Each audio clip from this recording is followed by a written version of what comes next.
नमस्कार दोस्तों, स्वागत है आज आपका फिर से एक नए वीडियो के साथ। एनके ठाकुर यूट्यूब चैनल पे आप सभी का स्वागत है।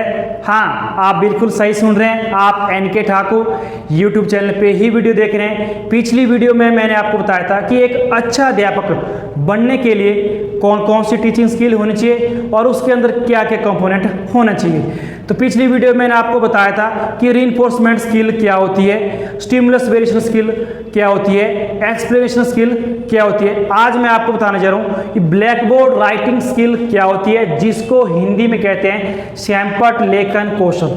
एक अच्छा अध्यापक बनने के लिए इस स्किल का होना अति आवश्यक है। इस स्किल के मेरे पास ये कंपोनेंट है। जब भी मैंने स्किल का यूज़ करना है तो मैंने इन कंपोनेंट का ध्यान रखना है। लेकिन इससे पहले कुछ इंपॉर्टेंट फैक्ट और भी है। जब कभी भी आपको ब्लैक बोर्ड के पास पढ़ाने का मौका मिले तो सबसे पहले बात ये रहती है कि आपने कभी भी ब्लैक बोर्ड के पास ऐसे खड़े मत होना है, क्योंकि क्लास पीछे बैठी है, वो क्वेश्चन लिख रहे हैं, उनको बिल्कुल दिखाई नहीं दे रहे। मतलब आपके जो ब्लैक बोर्ड के पास खड़ने का तरीका है वो आपका 45 डिग्री का एंगल होना चाहिए। आपका लेफ्ट पैर आगे होना चाहिए और राइट पैर पीछे होना चाहिए। कहने का तात्पर्य है कि आपका फेस ऐसे होना चाहिए ताकि आप पीछे क्लास को भी देख सके।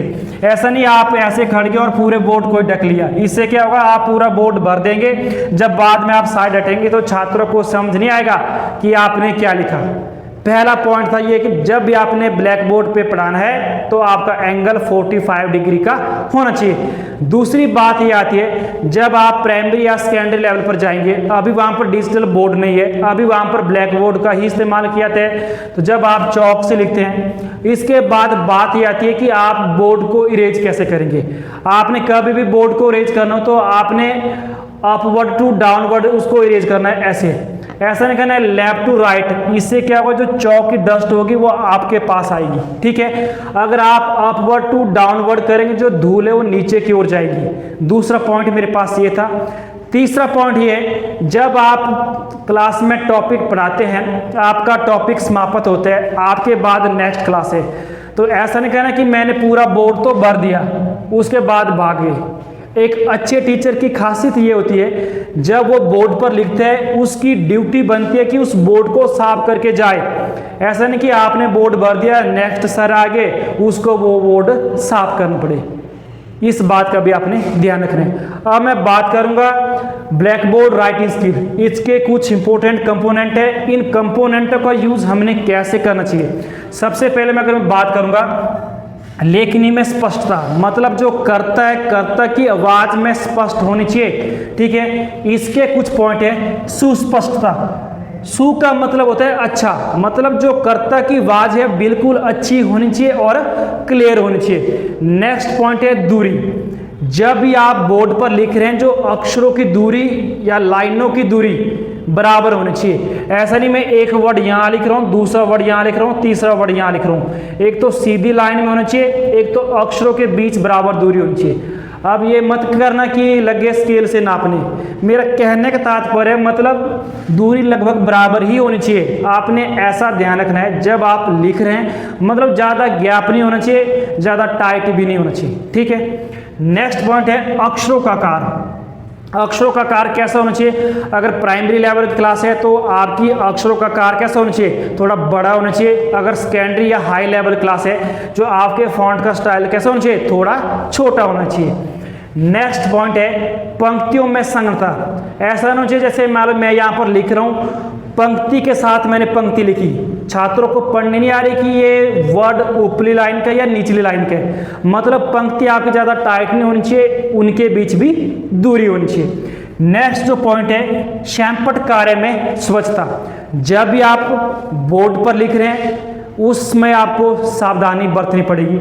नेक्स्ट पॉइंट है आपका पंक्तियों के बीच का आकार। मतलब जब आप पंक्ति लिख रहे हैं उसके बीच का आकार, मतलब इस लाइन और इस लाइन की दूरी लगभग बराबर होनी चाहिए, और जो ये अक्षर लिखा और ये अक्षर, इनके बीच भी दूरी लगभग बराबर होनी चाहिए। ऐसा नहीं करना कि आप स्केल लगे 1 सेंटीमीटर या 1 सेंटीमीटर यहाँ, मतलब आपको खुद लगना चाहिए कि मैं ठीक लिख रहा हूँ, ऐसे ज़्यादा टाइट लिख रहा हूँ। ठीक है, नेक्स्ट मैं बात करूंगा ऊपरी लेखन नहीं करना है। मैक्सिमम स्टूडेंट क्या करते हैं, जब मैं यहाँ पर लिख रहा हूँ अक्षरोकार, अब मैं लिख रहा हूँ पंक्तियों में संगता, इस मैं को मैं इस का के साथ टच करूँ, मुझे पता नहीं चल रहा है का लिखा कि मैं लिखा है। मतलब जो नीचे वाली लाइन है वो ऊपर वाली लाइन के साथ टच नहीं होनी चाहिए, इन दो लाइनों के बीच में भी दूरी होनी चाहिए।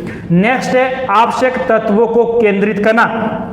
मान लीजिए मैं टॉपिक पढ़ा रहा हूँ वायुमंडल, उसमें जो मेरे पास वायुमंडल की जो परतें आ रही है 5, जो इंपॉर्टेंट पॉइंट है उनको नोट करना है आपने, उनको कैसे लिखना है। जैसे फर्स्ट लिख रहा हूँ मैं सौरमंडल, तो मुझे हेडिंग देनी है कि जो इंपॉर्टेंट पॉइंट है मुझे उनको कैसे नोट करना है। नेक्स्ट पॉइंट आता है समतापमंडल, मुझे उसकी भी हेडिंग देनी है। मतलब जो आवश्यक पॉइंट है उनको मुझे ध्यान में केंद्रित करना है और उनको बोर्ड पे लिखना है, जो इंपॉर्टेंट पॉइंट है। नेक्स्ट आता है सैमपट संगठन, बोर्ड ऑर्गेनाइजेशन, ठीक है। बिंदुओं की निरंतरता, फिर से वही बात आई, जो आपके इंपॉर्टेंट पॉइंट है उनको आपने कंटिन्यू लिखते चलना है। ऐसा नहीं कि लेसन तो पढ़ा रहे हैं लेकिन जो इंपॉर्टेंट पॉइंट आ रहे हैं या इंपॉर्टेंट हेडिंग आ रही है उनको ध्यान में ना रख रहे हैं, उनको भी आपने बोर्ड में लिखते जाना है ताकि जो छात्र बैठे हैं उनको उनको लिख सके वो। नेक्स्ट आता है ध्यान केंद्रित करना। अब आप पढ़ा तो रहे हैं, पूरा बोर्ड तो भर दिया है, लेकिन छात्रों का ध्यान बोर्ड की ओर केंद्रित नहीं है। मतलब आपने पढ़ाते समय ये ध्यान भी रखना है कि छात्रों का ध्यान आपकी ओर केंद्रित होना चाहिए। तो आप उसके लिए क्या क्या कंपोनेंट यूज करें, क्या क्या स्किल अपनाएं, TLM का यूज करें, चित्र का यूज करें, कोई आप मॉडल का यूज अच्छा से करें, ठीक है।